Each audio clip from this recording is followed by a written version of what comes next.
स्वागत है आपका शॉर्ट हैंडियंस गॉट इट चैनल पर। वीडियोस अगर पसंद आ जाएं तो लाइक, शेयर और सब्सक्राइब कर दीजिएगा। लेटेस्ट डिक्टेशन और जॉब नोटिफिकेशंस को पाने के लिए बेल आइकन प्रेस कर दीजिएगा ताकि आपको टाइम पे आपकी डिक्टेशंस मिल सकें। Thank you so much.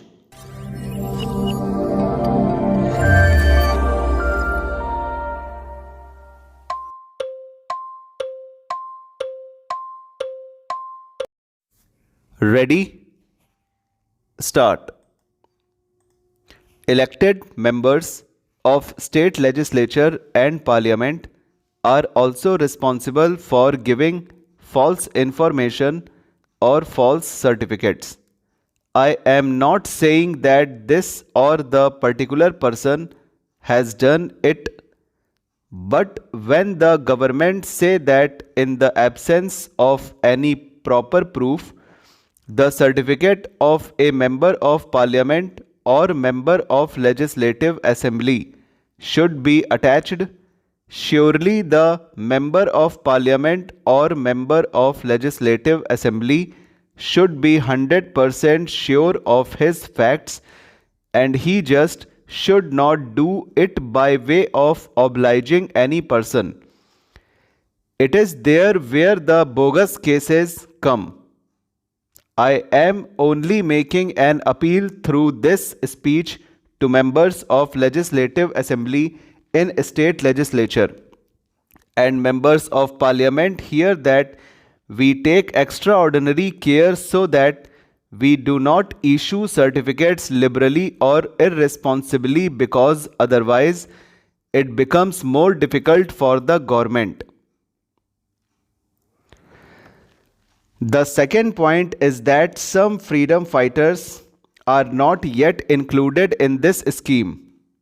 I do not know whether the minister has ready information at hand in this regard. There is also the project of old freedom fighters' homes.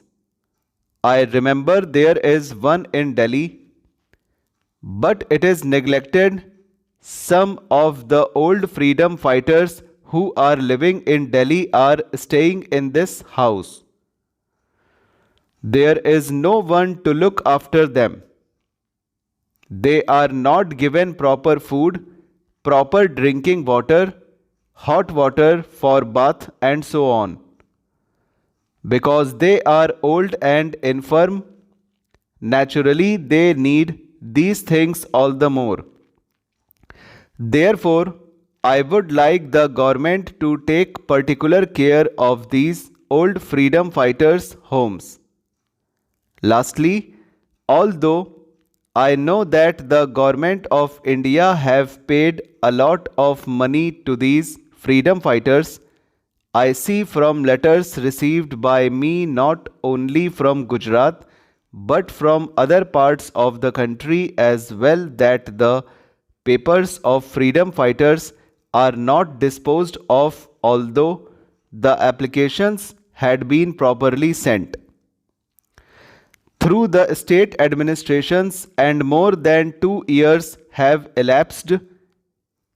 Some of them are above 65. If they have to wait for another 1 or 2 years to get their pensions, they may not be available to take it. We are prepared to give some additional grants if the minister wants it that way to them. Sir, this entire discussion has been initiated by the finance minister. He feels somewhat optimistic about the economic situation. I confess that this is the one point on which I must disagree. The situation today is something that causes much concern. There is rising unemployment. The prices are also rising. Finance Minister feels that there is justification for viewing the situation hopefully because he thinks that the infrastructure are performing very well. I do not understand on what basis he has come to this conclusion. He says that the power generation is more satisfactory than last year. But should he be satisfied with power generation of 51%? Should the efficiency not be very much greater? There is no reason why the power stations should not be operating more efficiently, and unless you insist upon it, you cannot obtain a requisite degree of improvement in efficiency. But in any case, to be complacent and say that the infrastructure is performing well is very strange. Similarly, in the case of coal, you put enormous sums of money in an industry which is also the next basic industry. Stop.